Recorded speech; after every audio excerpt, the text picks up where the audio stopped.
मंगलम भगवान वीरो मंगलम गौतमो गणी मंगलम कुंद कुंदार्यो जैन धर्मोस्तु मंगलम सर्वमंगलमांगल्यम सर्वकल्याणकारकं प्रधानं सर्वधर्माणां जैनं जयतु शासनं सहजानंद चैतन्य प्रकाशाय महीयसे नमो अनेकांत विश्रांति महिमने परमात्मने।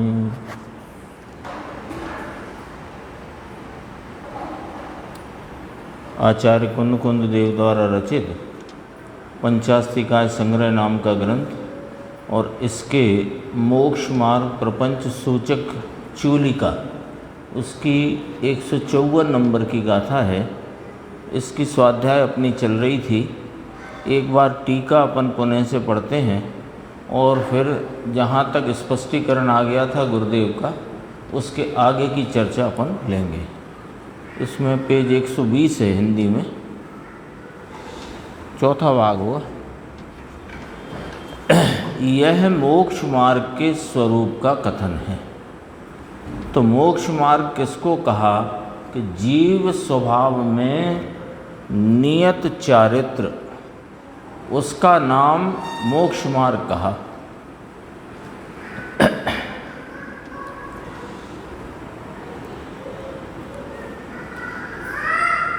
जीव स्वभाव में नियत चारित्र वह मोक्ष मार्ग है।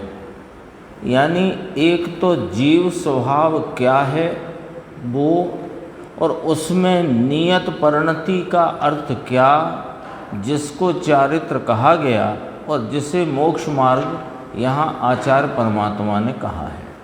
तो कहा जीव स्वभाव वास्तव में ज्ञान दर्शन है, क्योंकि वे जीव से अनन्यमय हैं।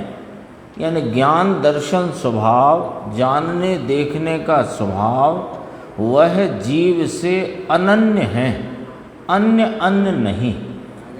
हाँ, वहाँ आत्मा अन्य अन्यपना नहीं, अनन्यमयता है। फिर कहते हैं कि उसका कोई कारण कि ज्ञान दर्शन का जीव से अनन्यमय पने होने का कारण यह है कि विशेष चैतन्य माने ज्ञान, और सामान्य चैतन्य यानी कि दर्शन। चैतन्य के दो भेद ना, ज्ञान दर्शन। तो विशेष को जानने रूपता से परिणमने के स्वभाव का नाम ज्ञान, और सामान्य अवलोकन रूप परिणमने के स्वभाव का नाम दर्शन। तो विशेष चैतन्य और सामान्य चैतन्य जिसका स्वभाव है, ऐसे जीव से वे निष्पन्न हैं। कौन? उसके स्वभाव। चर्चा यहाँ से उठी जीव स्वभाव क्या है, कि जीव स्वभाव वास्तव में ज्ञान दर्शन है। ज्ञान दर्शन की ओर खुलासा की तो कहा कि वे जीव से अनन्यमय हैं। फिर अनन्यमयता का कारण क्या, कि विशेष चैतन्य और सामान्य चैतन्य, जो कि जानने देखने के स्वभाव रूपता का भाव है, वह जीव से निष्पन्न है। तो जिससे निष्पन्न है उससे अनन्य है। जो जिससे उत्पन्न हुआ, उत्पन्न तो हुआ अनादि अनंत है, तो उत्पन्न हुआ तो एक उपचार की भाषा है। उत्पन्न हुआ, निष्पन्न हुआ माने उसी मय है, कहना तो ये है। हाँ, या तो स्वभाव लिया ना, तो स्वभाव की निष्पन्नता। स्वभाव निष्पन्न हुआ है क्या, स्वभाव उत्पन्न हुआ है क्या, कि ना, यहाँ पर स्वभाव और स्वभाववान में अनन्यपना है, यह सिद्ध करने के लिए ये वाला न्याय रखा कि वे स्वभाववान जीव से निष्पन्न हैं, उससे वे रचे गए हैं। ज्ञान दर्शन का स्वभाव जीव से रचा गया है, इसका मूल भाव पकड़ना है। तो ज्ञान दर्शन जीव के गुण हैं और जीव के आश्रय हैं। तो किसके आश्रय से हैं वे गुण? कि वे गुण जीव के आश्रय से होने से वे जीव से निष्पन्न हैं और वे जीव के द्वारा ज्ञान दर्शन रचे गए हैं। अर्थात जीव और ज्ञान दर्शन में अन्यपना नहीं, अनन्यपना है। ये इतनी बात यहाँ 3 पंक्ति में, 3.5 पंक्ति में ये वाली बात आई। अब कहते हैं कि अब जीव के स्वरूप भूत ऐसे उन ज्ञान दर्शन में, पहले कहा जीव स्वभाव में नियत चारित्र की परिणति, उसका नाम मोक्ष मार्ग है। तो जीव स्वभाव क्या और नियत रूप परिणति का भाव क्या, दोनों का यहाँ विश्लेषण आचार्य अमृतचंद्र देव करते हैं कि जीव के स्वरूप भूत ऐसे उन ज्ञान दर्शन में, ज्ञान दर्शन कौन है? कि जीव का स्वभाव है। कैसा स्वभाव है? कि जीव के द्वारा रचा होने से जीव से अनन्य है। ज्ञान और दर्शन में क्या फर्क है? कि दोनों को चैतन्य कहो तो एक हैं और विशेष और सामान्य उनके विषय होने से 2 भेद पड़े, विशेष चैतन्य और सामान्य चैतन्य। अब कहते हैं कि जीव के स्वरूप भूत उन ज्ञान दर्शन में नियत नाम अवस्थित ऐसा जो उत्पात व्यय द्रव्य रूप वृत्तिमय अस्तित्व, नियत की व्याख्या है ये। नियत के आगे डैश लगाए ना, तो नियत की व्याख्या करी। नियत नाम अवस्थित, उसमें स्थित रहा हुआ। किसमें? ज्ञान दर्शन स्वरूप भूत जीव में स्थित रही परिणति, प्रवृत्ति लिया है ना, वृत्तिमय। तो कैसा वृत्तिमय परिणमन? कि उत्पात व्यय द्रव्य रूप वृत्तिमय अस्तित्व, यानी उत्पन्न होता, विनष्ट होता, चारित्र का, स्वरूप में लीनता का, स्वरूप में रमणता का, स्वरूप की एकाग्रता का प्रत्येक परिणाम उत्पन्न होता, विनष्ट होता। तो ऐसी एकाग्रता का भाव जीव के किस गुण का है? कि चारित्र गुण का। तो चारित्र गुण का उत्पन्न विनष्ट होता भाव और त्रिकाली चारित्र गुण ध्रुव, 3 आए ना, उत्पात व्यय द्रव्य रूप वृत्तिमय अस्तित्व। वो एक एक समय का उत्पन्न विनष्ट होता चारित्र अपने चारित्र त्रैकालिक स्वभाव से उत्पन्न हुआ है, इतना कहना है यहाँ पर। वो चारित्र का भाव कोई अन्य कर्मों की मेहरबानी से नहीं, कोई अन्य प्रकार की कषाय की मंदता होने से नहीं, अन्य कोई भी कल्पना हो उससे बिल्कुल नहीं, अपितु अपने द्रव्य रूप रहने वाले त्रैकालिक चारित्र गुण का ही परिणाम है, इतना यहाँ कहना है। और इस गाथा की यही विशेषता है, क्योंकि चारित्र ही धर्म है, चारित्र ही मोक्ष मार्ग है। ये बात तो पूर्व में भी आ गई इसी ग्रंथ में, फिर अब ये बात दोबारा क्यों कही कि ये चूलिका है। चूलिका किसे कहते हैं? कि जो बात कही जा चुकी है उसको विशेष कहना, अथवा जो कही नहीं गई उसे कहना, उसका नाम चूलिका। तो कहते हैं उत्पाद व द्रव्य रूप वृत्तिमय अस्तित्व, जो कि कैसा है वह? कि रागादि परिणाम के अभाव के कारण अनिंदित है, वह चारित्र है, वही मोक्ष मार्ग है। अब दूसरा पैराग्राफ कि संसारियों में चारित्र वास्तव में दो प्रकार का है। अब क्या कहना है कि चारित्र गुण त्रिकाली सिद्ध किया और उस त्रिकाली चारित्र गुण की एक एक समय में उत्पन्न विनष्ट होती स्वरूप लीनता की परिणति को मोक्ष मार्ग निरूपित किया।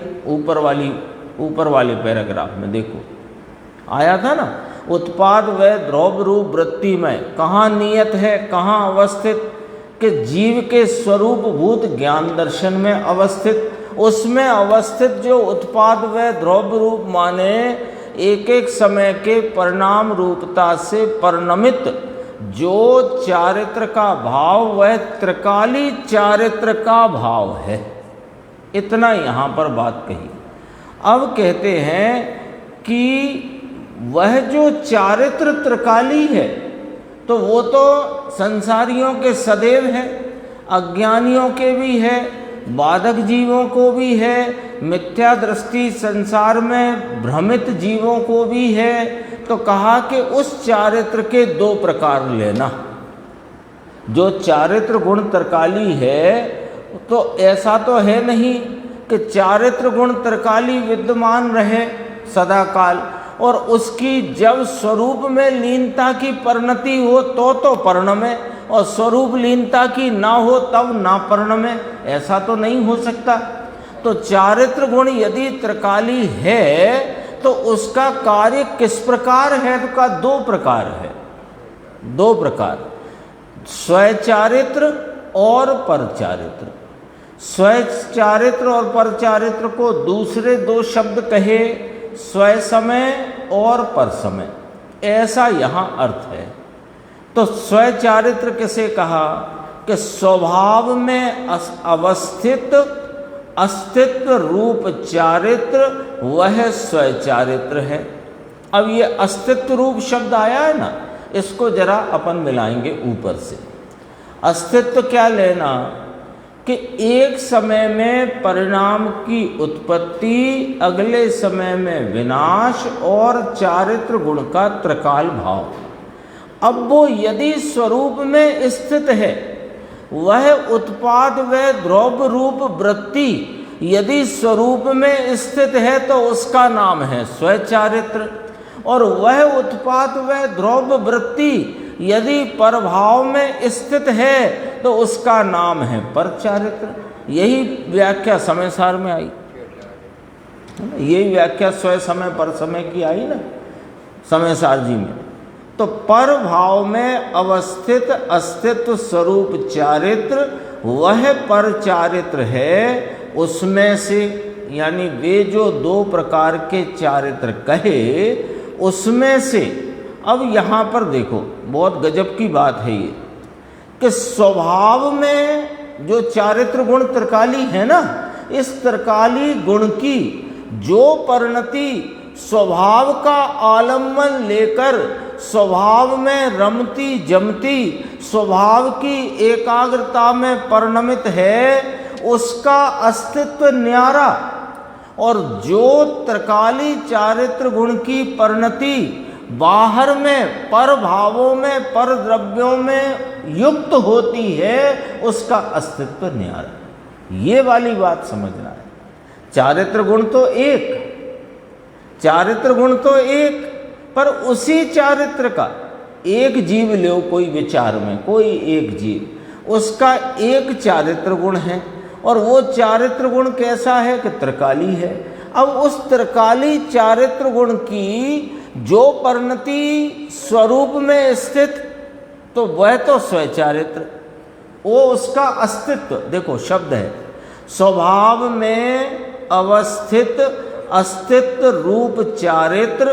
तो ये अस्तित्व रूप में कितना अपने को घटित करना है, ऊपर से देखो उत्पाद व द्रव्य रूप वृत्ति में अस्तित्व, ये अर्थ लगाना पड़ेगा वहां पर, क्योंकि ऊपर कहा ना आचार्य भगवान ने उत्पाद व्यय द्रव्य रूप। अब उत्पाद व्यय द्रव्य का अर्थ इतना सा ही है कि जो चारित्र का वर्तमान उदित परिणाम उत्पाद, पूर्व परिणाम का विनाश और चारित्र गुण त्रिकाली, बस इतना। तो ऐसी जो वृत्ति है वो अस्तित्व रूप है, वह सतरूप है। अब कहते हैं कि वह सतरूप वृत्ति यदि स्वरूप में लगी है तो उसका नाम स्वचारित्र, और वह अस्तित्व रूप वृत्ति यदि पर भावों में, पर द्रव्यों में लगी है तो उसका नाम परचारित्र। आ गई ना बात ख्याल में? अब देखो, दोनों का अस्तित्व भिन्न है, ये कहा। देखो मैं पढ़ता हूं, स्वभाव में अवस्थित अस्तित्व रूप चारित्र जो कि पर भाव में अवस्थित अस्तित्व से भिन्न होने के कारण, तो चारित्र गुण तो एक ही था, उसके दो सत्ता कैसी कि दो सत्ता ऐसी कि यहाँ उत्पात व्यय सहित जो वृत्ति है उसको सत कहा है, और वो सत त्रिकाली सत का एक समय का भाव भेद है। जो त्रिकाली चारित्र गुण है उस त्रिकाली चारित्र गुण का एक समय में यदि स्वभाव में लीन परिणाम है तो वह त्रिकाली चारित्र का स्वयं में लीनता रूपी भेद, और यदि वो परभाव में परद्रव्यों में लगा है तो परभाव परद्रव्य में लगे रूपता का सतरूप भेद। तो दोनों की सतरूपता में भिन्नता है। हाँ भिन्नता ली यहाँ पर कि पर भाव में अवस्थित अस्तित्व से भिन्न होने के कारण।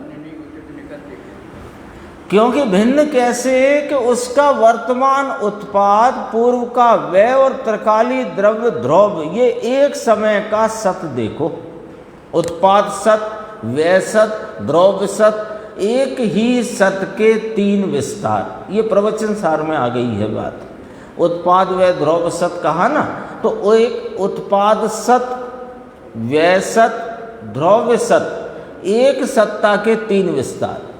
तो यहाँ जो स्वरूप रूपता में प्रवर्त है, स्वसन्मुखता में, वो सत न्यारा, और जो परभावों में प्रवर्त है वो सत न्यारा। और दोनों सत में न्यारा पना होने के कारण स्वरूप में लगा हुआ जो अस्तित्व है वो अत्यंत अनिंदित है। वह निंदा के योग्य नहीं, अनिंदित है, और उसी को यहाँ साक्षात मोक्ष मार्ग रूप अवधारणा, यही वास्तव में साक्षात मोक्ष मार्ग है। यहाँ नीचे एक समझो खुलासा और है, यही चारित्र परमार्थ शब्द से वाच्य ऐसे मोक्ष का कारण है, अन्य नहीं, ऐसा न जानकर। यानी अपनी भूल क्या चल रही है अनादि से कि हमने ये जो स्वरूप में लगी हुई उत्पाद व द्रव्यमय वृत्ति वही वास्तव में चारित्र है, वही साक्षात मोक्ष का मार्ग है, हमने ये स्वीकार नहीं किया, हमने इसे अपने विश्वास में नहीं लिया। इसलिए मोक्ष से भिन्न ऐसे असार संसार के कारणभूत मिथ्यात्व रागादि में लीन वर्तते हुए अपना अनंत काल गया। अब तक का पूरा हिसाब किताब सामने आ गया ना। अब तक का अनादि का है जीव, अनादि के इस जीव के अब तक क्या गड़बड़ी रही, जो यह संसार परिभ्रमण से छूट ना पाया, सुख की एक कणिका भी इसको वेदन में आई नहीं। उसका कारण कौन कि ये मिथ्यात्व रागादि में लीन वर्तते वर्तते इसका अब तक का काल चला गया। अब जो ऐसा जिसने जान लिया, अभी तक नहीं जाना था तो क्या हुआ था कि मिथ्यात्व रागादि में लीन वर्तते हुए अपना अनंत काल ऐसे ही फोकट चला गया। अब जब जान लिया, क्या जान लिया कि जीव स्वभाव नियत चारित्र की जो कि मोक्ष का कारणभूत भाव है। ऊपर कहा था ना, स्वभाव में अवस्थित अस्तित्व रूप चारित्र, यहाँ साक्षात मोक्ष मार्ग रूप अवधारणा। जब ऐसा अवधारित किया, ऐसा जब ज्ञान में निर्णय किया, तो फिर क्या करना कि निर्णय का अनुसरण करके अपने जीव स्वभाव भूत ज्ञान दर्शन स्वरूप इस आत्मा की ही निरंतर भावना यानी एकाग्रता करना योग्य है। इस प्रकार सूत्र तात्पर्य है। ये जयसेन स्वामी की टीका में से इतना अंश यहाँ रखा गया है। अभी अपन 126 पेज पे चलते हैं। कुछ चर्चा अपन ने गुरुदेव श्री की पूर्व की स्वाध्याय में हो गई है। यहाँ से अपन देखते हैं 126।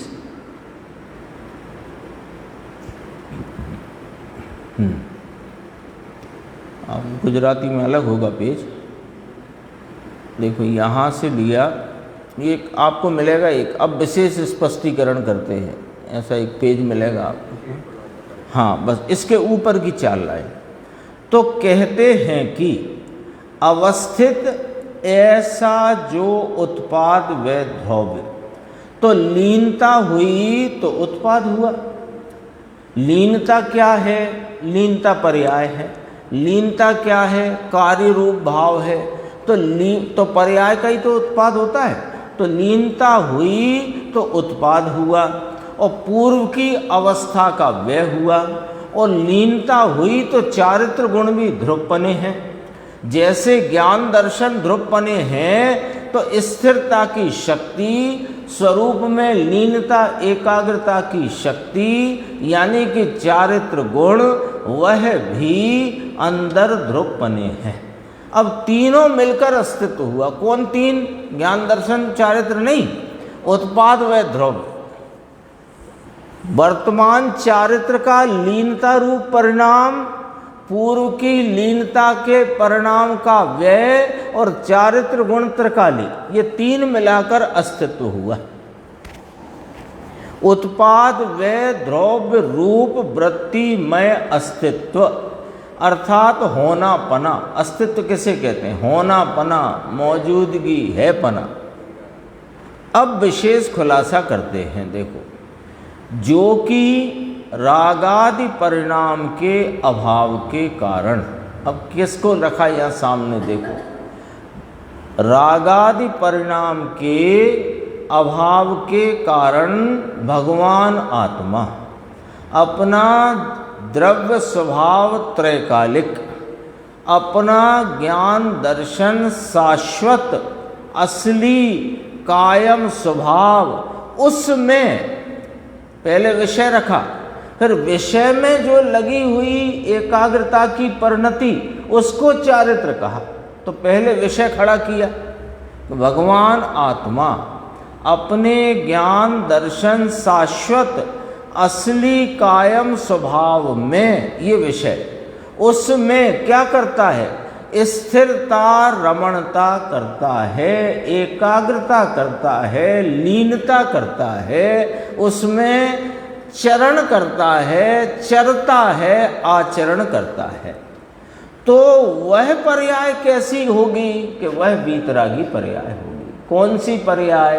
कि जो पर्याय इस भगवान आत्मा असली कायम स्वभाव में स्थिरता रूप परिणमन करती है, जो इस त्रैकालिक शाश्वत अपने असली कायम स्वरूप में जो लीनता करती है, वो पर्याय वीतरागी पर्याय होगी। वह अरागी पर्याय हुई, और इस पर्याय का नाम चारित्र है। और कैसे है वो? कैसा है वो चारित्र का भाव?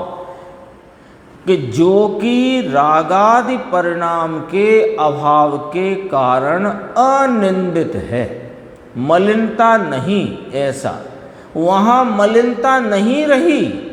क्यों नहीं रही? कि अपना जो शाश्वत पवित्र निर्मल पूर्ण स्वभाव, उसमें जो उपयोग की धारा की एकाग्रता लग गई, टिक गई, उसमें रम गई, तो रमती हुई वह पर्याय वीतरागी है। और वीतरागी पर्याय में मलिनता उत्पन्न ही ना हुई, तो वहाँ मलिनता रही नहीं। क्या है मलिनता? कि 5 महाव्रत का विकल्प भी मलिनता है, मेल है। समझ में आया? देखो, आनंदित है कौन? वो साक्षात मोक्ष मार्ग। कैसा? कि ज्ञान दर्शन जो जीव से रचे गए हैं, ऐसे उस जीव के स्वभावभूत भाव में जो स्थिरता की परिणति है, वह साक्षात मोक्ष का कारण है। आनंदित रागादि परिणाम के अभाव के कारण वह 5 महाव्रत का विकल्प भी राग है, मेल है, समल परिणाम है। और उसको उल्लंघन करके जो उपयोग की धारा स्वरूप का आलम्बन लेकर स्वरूप रमणता में प्रवृत्त है, वो निर्मल है। और वहाँ से च्युत होकर 6वें गुण स्थान की भूमिका के योग्य 5 महाव्रत 28 मूल गुण के विकल्प रूपता में है, वो समल परिणति है। उसको साक्षात मोक्ष का कारण या साक्षात मोक्ष मार्ग नहीं कहा जाता। तो इस स्वरूप में, यानी ज्ञान दर्शन स्वभाव में जो लीन होना, इसी का नाम चारित्र कहा। तो लीन होना वह तो रागादि परिणाम से रहित बने निर्मल है, आनंदित है, निर्मल है, उसका नाम चारित्र है। प्रकाश दास जी देखो, ये चारित्र की व्याख्या है। लो, चारित्र इसे कहते हैं। हाँ, अपन जो व्यवहार चारित्र है मुनि भगवंतों का, वह वास्तव में अचारित्र है। और चारित्र तो स्वरूप लीनता जितनी है वह चारित्र है। और स्वरूप से की लीनता से च्युत जो उनकी भूमिका के योग्य का 6वें गुणस्थान वाला 5 महाव्रत का परिणाम है, उसका नाम अचारित्र है, चारित्र नहीं। और ऐसे परिणाम को कोई चारित्र मानकर करता है, वो कुचारित्र है। 3 हुए चारित्र। स्वरूप में स्थिरता रूप वीतरागी परिणति, वह चारित्र है। ऐसे चारित्रवंत मुनिराजों को, साधकों को, 5वें गुण स्थान वालों को भी जो राग का भाग उत्पन्न हो आता है, उसका नाम आचारित्र है। लेकिन कोई राग कोई चारित्र मानकर प्रवर्तक होता है, वह कुचारित्र है, मिथ्या चारित्र है। देखो, यह चारित्र की व्याख्या है ना, कभी भी सुना भी ना हो चारित्र क्या है। चारित्र के नाम पर क्या सुना? यह छोड़ दो, यह छोड़ दो, स्त्री पुत्र छोड़ दो। अरे अब छूटे ही पड़े हैं तो कहाँ छोड़ दे, बाहर ही पड़े हैं, कहाँ तेरे आत्मा में घुस गए हैं। फिर वो भी लिया, पर द्रव्य का त्याग ग्रहण आत्मा में है ही नहीं। अभी देखो 127 पेज, इसको समझना, जरा समझने जैसा विषय है। वह नई पर्याय हुई। कौन? चारित्र की पर्याय। चारित्र कार्य रूप भाव है ना, परिणमन का भाव है। तो चारित्र का जो भाव चलेगा, परिणमन होएगा, तो वो परिणमन कैसे होगा? कि नवीन पर्याय उत्पन्न होगी, पुरानी का वह, नवीन की उत्पत्ति, पुरानी का वह, ऐसे ही चलेगा ना। नया उत्पन्न पुराना वह, नया उत्पन्न पुराना वह। तो कहा जो नवीन पर्याय हुई, तो ये तो त्रिकाली हुआ। कौन? चारित्र गुण। जीव अविनाशी स्वभाववान, वह त्रिकाली। और ज्ञान दर्शन स्वभाव, स्वभाववान के द्रव्य का भाव, वह त्रिकाली। अब उसमें लीनता हुई, ये उत्पाद व पर्याय हुई। कैसे? बच्चों जैसे तो समझा देते हैं गुरुदेव, पाठशाला का बच्चा भी समझ ले, इसमें कोई कठिन नहीं पड़ेगा। ज्ञान दर्शन त्रिकाली है कि नहीं? क्यों? कि वो जीव का स्वभाव है। जीव कौन हुआ? कि जीव स्वभाववान हुआ। उस स्वभाववान का कोई जो कुछ स्वभाव है वो कैसा? कि जीव त्रिकाली, उसका स्वभाव त्रिकाली, तो जो ज्ञान दर्शन चारित्र है वो भी त्रिकाली। अब उस त्रिकाली का आलम्बन लेकर लीनता की जो पर्याय है वो कैसी होगी? वो तो त्रिकाली नहीं होगी, वो तो उत्पाद व्यय वाली होगी। समझ में आया? इसलिए उसमें उत्पाद व्यय डाला है। टीकाकार आचार्य भगवान अमृत चंद्र देव ने उसमें ये शब्द डाला, उत्पात व्यय द्रव्य रूप वृत्तिमय अस्तित्व, इतना शब्द डाला टीका में। क्यों? कि यहाँ कितनी बात समझाना है। देखो कितनी बात समझाना है, मूल पॉइंट। क्यों इतनी बात करी? क्या जरूरत थी आपको इतना खड़ा करने की? उत्पाद व्यय द्रव्य रूप वृत्तिमय अस्तित्व। सरल बात कहते कि जीव के स्वरूप में लगा हुआ परिणाम वो चारित्र है, वही मोक्ष मार्ग है। हम तो इतने में भी समझ जाते, पर तुम समझ तो जाते, पर कुछ और विपरीतता रह जाती तो उसका कौन ठिकाना लगाता? क्या विपरीतता रह जाती? तो सुनो, ये उत्पाद व्यय द्रव्य रूप वृत्ति में अस्तित्व कहकर कितनी बातें बता दी। सुनो, एक तो अपना द्रव्य भगवान त्रिकाली, द्रव्य वस्तु त्रिकाली, अनादि अनंत त्रिकाली वस्तु, और उसमें ज्ञान दर्शन आदि उसके स्वभाव, तो स्वभाववान त्रिकाली और स्वभाववान का स्वभाव त्रिकाली। अब ये दोनों त्रिकाली और परिणति में है परचारित्र, जो अभी अपन पढ़ के आए, उसकी चर्चा यद्यपि आगे आएगी। तो वो परचारित्र मिटना और स्वचारित्र होना, ये क्या हुआ? ये कार्य हुआ। जो स्वभाव और स्वभाववान ये कारण रूप भाव है, और जो चारित्र रूप लीनता है, स्वरूप में लीनता, वह कार्य रूप भाव है।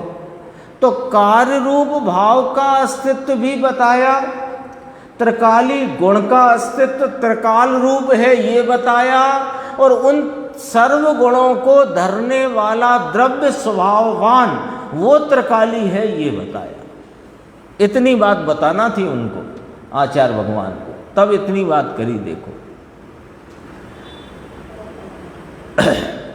लीनता हुई, वह उत्पाद वह पर्याय हुई। समझ में आया? ये पूछा गुरुदेव ने। देखो क्या समझना था यहाँ? स्वभाववान जीव, अविनाशी स्वभाववान वो त्रिकाली एक, ज्ञान दर्शन स्वभाव, स्वभाववान के द्रव्य का स्वभाव भाव वो त्रिकाली, और उसमें जो लीनता का परिणमन वो पर्याय। इतना समझाना है, इसलिए पूछा। समझ में आया? तो इससे क्या समझ में आया?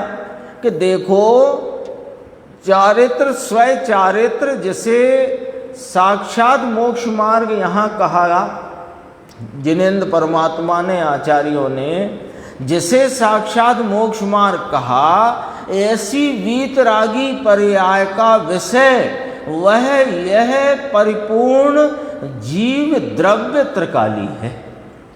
वो त्रिकाली द्रव्य कैसा है? कि ज्ञान दर्शन स्वरूप वाला है, और उसमें जो लीनता है, वो उसमें लीनता की जो परिणति है वो पर्याय है, वो उत्पाद व्यय वाली है। तो उत्पाद व्यय कहाँ से हो रहा है? वो कि वो उत्पाद व्यय उस चारित्र गुण की द्रव्यता में से हो रहा है। तो इससे क्या नक्की हो गया? कि चारित्र कहीं बाहर से नहीं आता, बाहर में चारित्र प्रगटता नहीं, बाहर से प्रगटता नहीं, बाहर में चारित्र है ही नहीं। इतनी बात बोलो, इसमें आई कि नहीं आई? मजबूती से आई, दृढ़ता से यहाँ पर सिद्ध किया इस बात को। अब देखो, शरीर ये तो बाह्य वस्तु, प्रगट भिन्न। मैं आत्मा मैं जानता देखता, भले मेरी वृत्ति बाहर को दौड़ती हो, लेकिन वृत्ति बाहर का लक्ष्य करती है, बाहर तो चली नहीं जाती। और ये शरीर मेरे से बाह्य है, प्रकट भिन्न है। तो कहा शरीर बाह्य की तो यहाँ बात भी नहीं चलती। शरीर की ये क्रिया और ये क्रिया धूल। अब यहाँ क्या कहना है कि जब हमने ये बात इस 154 गाथा की टीका के द्वारा आपके सामने रखी, कौन सी बात, कि जो वीतरागी लीनता की पर्याय है, उत्पाद व्यय वाली है, वह अपने त्रिकाली चारित्र गुण ध्रुव का ही परिणाम है, उसमें से वह पर्याय उत्पन्न हुई है। तो शरीर से चारित्र पलेगा, ये वाली बात तो अत्यंत दूर रखो। तो लिखा है पुरुषार्थ सिद्धि उपाय में, है ना, क्या है वो, शरीराद्यम खलु धर्म साधनम। तो कहा वो तो निमित्त की बात लिखी। जिन मुनिराजों के, जिन श्रावकों के आत्मा की साधना रूप स्वरूप की एकाग्रता वाला मोक्ष मार्ग प्रवृत्त हो रहा है, उनकी भूमिका अनुसार जो विकल्प उत्पन्न होते हैं उन्हें व्यवहार चारित्र कहा जाता है। और विकल्पों के अनुरूप होती शरीर की क्रिया से वे विकल्पों का ज्ञान कराया जाता है। शरीर की क्रिया को तो चारित्र शास्त्रों में भी नहीं कहा, समझना बात को। शरीर की क्रिया देखो, 4 हाथ भूमि देखकर चलने की क्रिया को चारित्र नहीं कहा है।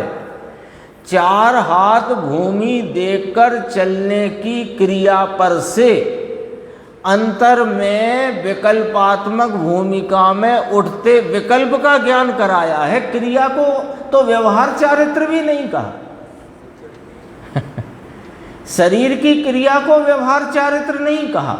शरीर की क्रिया पर से चारित्रवंत मुनिराज के, आराधकों के, आत्म साधकों के जीवन में, परिणति में जो विकल्प उनकी भूमिका का है, उस पर व्यवहार से चारित्र का आरोप किया। तो जो कषाय की मंदता वाला विकल्प रूप भाव है, उसको व्यवहार चारित्र कहा है। शरीर की क्रिया को तो व्यवहार चारित्र भी नहीं कहा। क्यों नहीं कहा? क्यों नहीं कहा? कि दूसरे द्रव्य की क्रिया को आत्मा का तो व्यवहार चारित्र भी नहीं कह सकते। तो असद्भूत कह दो, कि असद्भूत क्या कह दे, राग आदि स्वयं असद्भूत है इस आत्मा के स्वभाव से। अब असद्भूत का असद्भूत कहने के लिए जरूरत नहीं है, बल्कि वो तो जैसे मुनिराज विहार करते हुए 4 हाथ भूमि देखकर गमन करते हैं, ये क्रिया तो शरीर की बताई। पर बताया क्या है, अभी देखना क्या बताया है, कि उनकी भूमिका में अहिंसा महाव्रत के संबंधी विकल्प होने से वो सूक्ष्म जीवों की रक्षा का भाव है। और वो सूक्ष्म जीवों की रक्षा का भाव क्यों बताया, उसे भी व्यवहार चारित्र क्यों कहा, कि ऐसा व्यवहार चारित्र रूपी अहिंसा महाव्रत का परिणाम सूक्ष्म जीवों की भी रक्षा का भाव दरअसल में 3 कषाय चौकड़ी के अभाव रूपता वाले अपने वीतराग परिणति वालों को ही होता है, ये बताना है। तो बोलो 4 हाथ भूमि देखकर चलने का भाव से बताया क्या? 3 कषाय चौकड़ी की अभाव रूप वीतरागता बताई है, क्योंकि व्यवहार परमार्थ का प्रतिपादक है, व्यवहार परमार्थ नहीं है। व्यवहार स्वयं परमार्थ नहीं है, पर परमार्थ का प्रतिपादक है। तो जो कुछ भी व्यवहार जिनवाणी में कहा गया, हमारी जिम्मेदारी है कि उसमें परमार्थ ढूंढो। क्या परमार्थ बताया? 4 हाथ भूमि देखकर चलने का मुनिराज को गमन क्रिया ऐसी होती है, ये बता करके वास्तव में क्या बताया? परमार्थ बताएंगे ना। तो परमार्थ क्या है? विकल्प परमार्थ है। शरीर की क्रिया तो है ही नहीं, विकल्प भी परमार्थ नहीं है। परमार्थ तो स्वरूप की आराधना में प्रवर्त जो तीन कषाय चौकड़ी की अभाव रूप वीतरागता प्रचुर स्व संवेदन, वो दशा का नाम वास्तव में परमार्थ है। देखो, शरीर की ये क्रिया और ये क्रिया धूल, वो तो जड़ की क्रिया है। और पंच महाव्रत के विकल्प, पंच महाव्रत ग्रहण तो करना पड़ते हैं कि नहीं साहब? आप तो ऐसे एकदम उड़ा देते हो, पंच महाव्रत मलिन हैं, समल हैं, और वे तो विकल्प रूप हैं, वे कोई वास्तव में चारित्र नहीं हैं, आप ऐसा कहते हो, तो ग्रहण तो करना पड़ते हैं कि नहीं? आप उठा लो कथानियोग, कथानियोग में पढ़ोगे तो आपको पता लग जाएगा। क्या पता लग जाएगा? कि अब तक जिन्होंने भी अपने पूर्ण स्वरूप की आराधना पूर्वक अपने पूर्ण आत्मलाभ को प्राप्त किया है, उन्होंने पंच महाव्रत ग्रहण किए। अरे ग्रहण किए, ये तुम्हें वास्तव में एक कहने की भाषा व्यवहार है। वे ग्रहण किए ही नहीं उनने, वो तो स्वरूप की साधना में स्थिरता इतनी बढ़ गई कि उस प्रकार का विकल्प उठ आया है, ग्रहण नहीं किया है ना? कहते तो हैं दीक्षा ग्रहण की, ये तो भाषा का व्यवहार है। अब देखो, पर का हेतु, पर का हेतु कहा, पंच महाव्रत ग्रहण करना पड़ते हैं तो पर का हेतु है। पंच महाव्रत कोई रास्ता तो है कि नहीं? अब ऐसा प्रश्न हो सकता है कि हमने तो जितना कथानियोग पढ़ा, अब तक सुना, उसमें हमें यह बात ज्ञात हुई है कि जितने भी जीवों ने अपने स्वरूप साधना करते हुए स्वरूप की पूर्णता की प्राप्ति करी, उन सब ने घर, स्त्री, पुत्र, कुटुंब आदि को छोड़कर वन जंगल में वस्त्र श्रृंगार आदि का भी त्याग करके और पांच महाव्रत का ग्रहण करके उन्होंने यह अरिहंत सिद्ध अवस्था की प्राप्ति करी। तो कोई रास्ता माने कि नहीं माने इसको?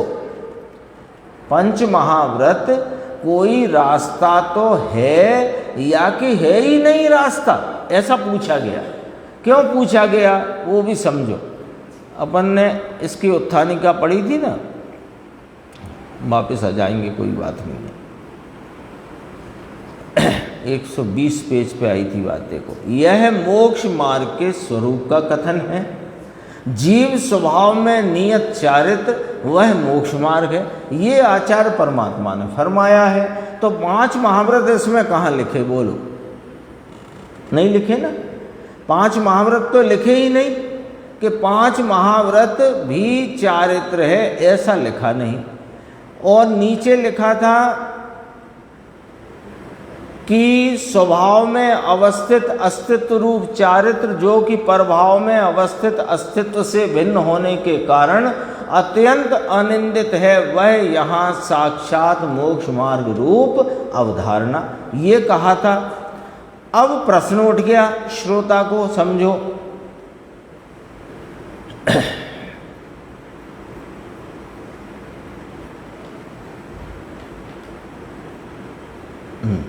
श्रोता को प्रश्न आ गया सामने कि पंच महाव्रत कोई रास्ता तो है कि नहीं साहब?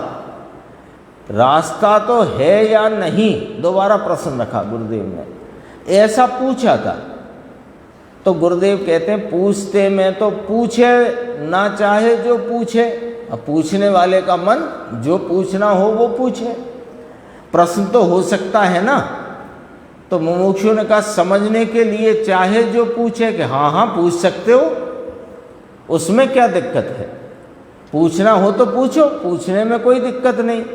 अरे विरोध हो तो भी पूछा जाए, पूछने में क्या है? तो रास्ता कोई है कि नहीं, प्रश्न आ गया। पांच महाव्रत और विस्तार से समझना हो तो पांच महाव्रत 28 मूल गुण, ये कोई रास्ता है या नहीं? तो रास्ते की बात चलती है। रास्ता कहो या मार्ग कहो, समझ में आया? प्रश्न आ गया ना, अभी तो प्रश्न को ही इतनी बार कहा, अब उत्तर देते हैं। तो सुनो उत्तर कि पंच महाव्रत का विकल्प मार्ग नहीं, रास्ता नहीं, मार्ग नहीं है, ये कहा।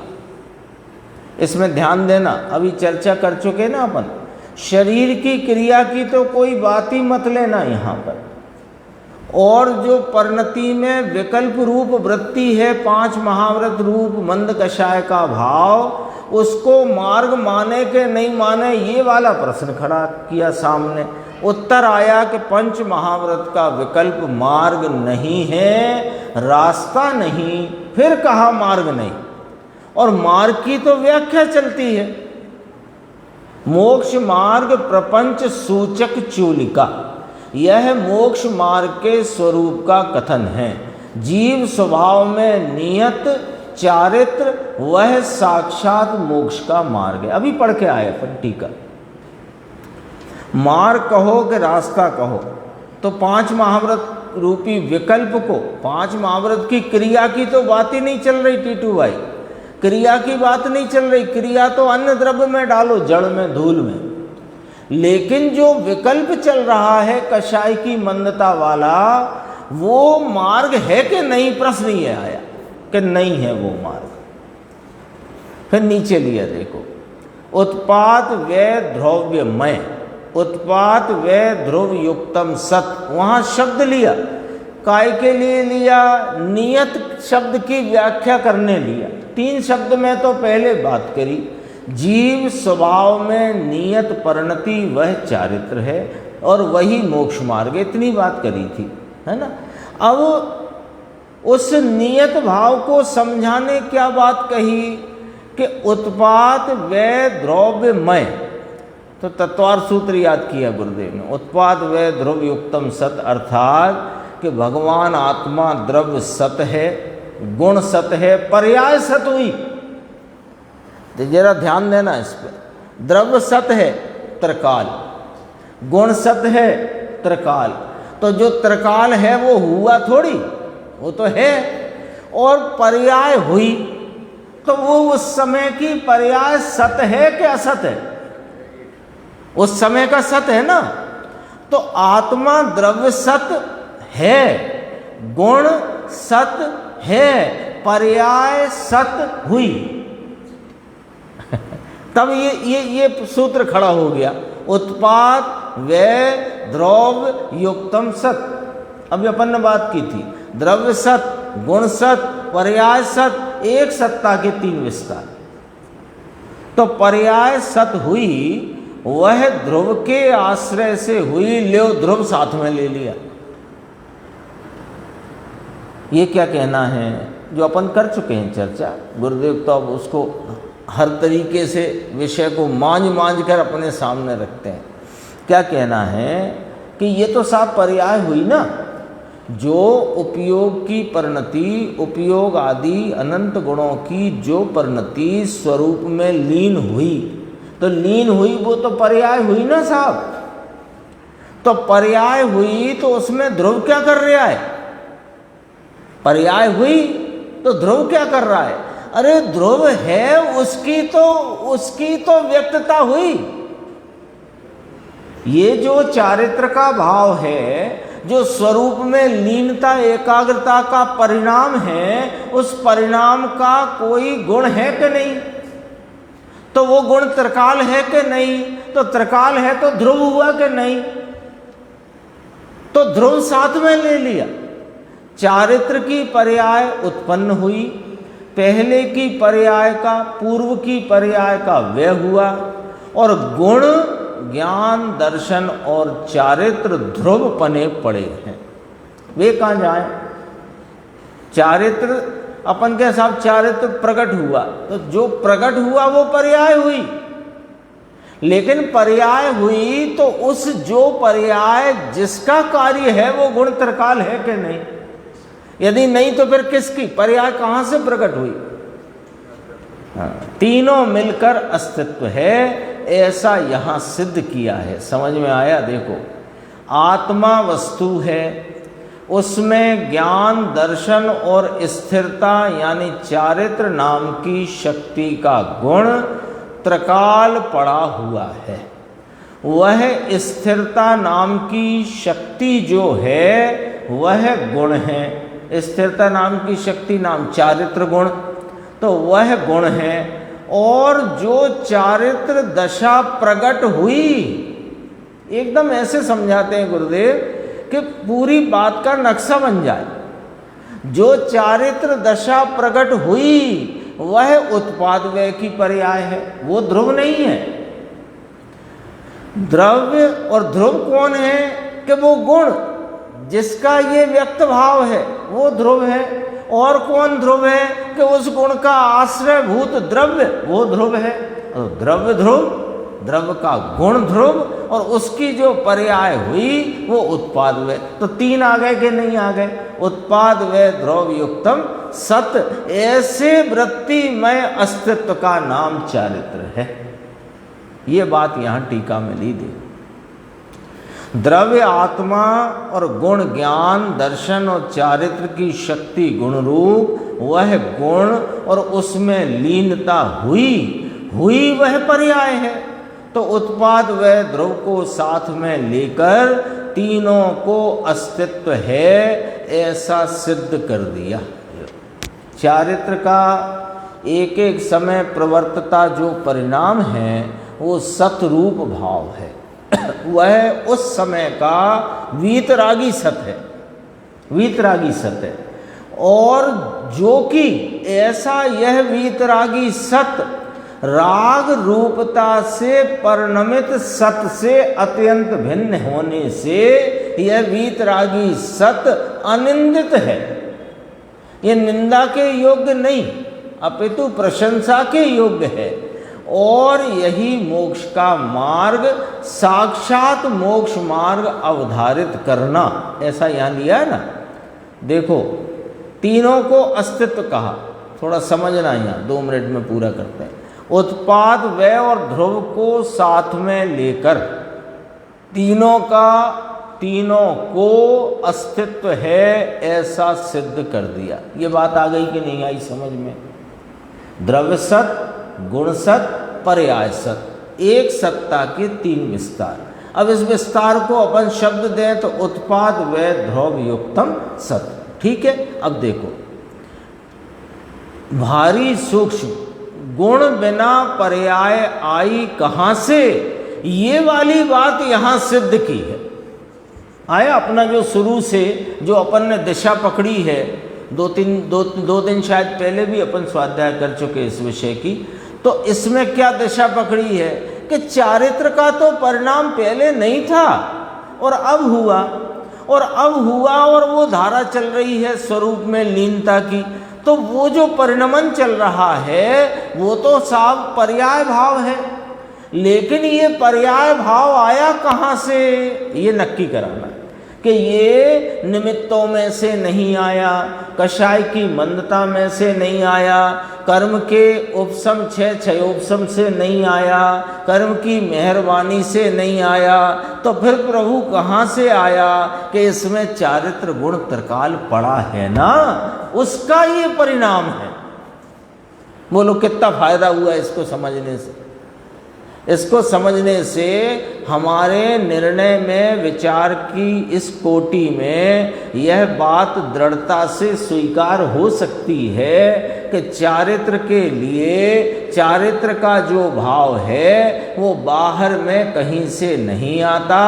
वह तो ये चारित्र गुण त्रिकाली ध्रुव रूप से विद्यमान है, उसका ही वह परिणाम है। इसलिए निमित्तों की, राग की और एक समय की पर्याय के पीछे दौड़ना बंद करके, लक्ष्य छोड़ करके स्वरूप को लक्ष्य में लेना ही मोक्ष मार्ग का प्रारंभ है। देख, चारित्र गुण शक्ति रूप ना हो तो व्यक्तता यानी पर्याय, उसमें स्थिरता आई कहाँ से? गुण का ही चारित्र परिणमन है। चारित्र गुण त्रिकाली जो है उसका यह परिणमन है। आनंद गुण जो त्रिकाली है उसमें ये वर्तमान प्रगट आनंद का स्वाद आता है, वह पर्याय है। फिर कहा मोक्ष मार्ग ही पर्याय है भैया, मोक्ष मार्ग कोई द्रव्य नहीं होता है, पर्याय है। मोक्ष भी पर्याय है, मोक्ष गुण नहीं, सिद्ध गुण नहीं। वैसे सम्यक दर्शन मोक्ष का मार्ग, सम्यक दर्शन ज्ञान चारित्राणी सब ले लो, वह मोक्ष का मार्ग है, वह गुण नहीं है, पर्याय है। तथा सम्यक ज्ञान मोक्ष का मार्ग, वह गुण नहीं, पर्याय है। तथा सम्यक चारित्र, वह गुण नहीं है, मोक्ष के मार्ग की पर्याय है। अपना समय हो गया, आगे की चर्चा आगे लेंगे।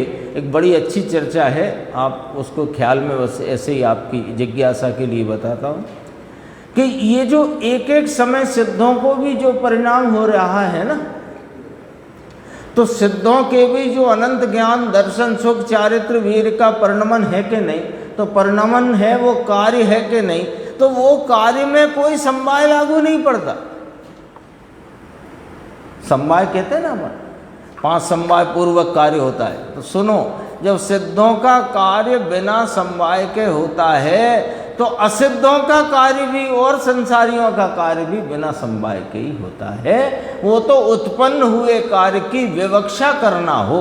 अब जब आप आए हो 11:20 पे मेरे घर पे, तो आप तो आ गए हो ना।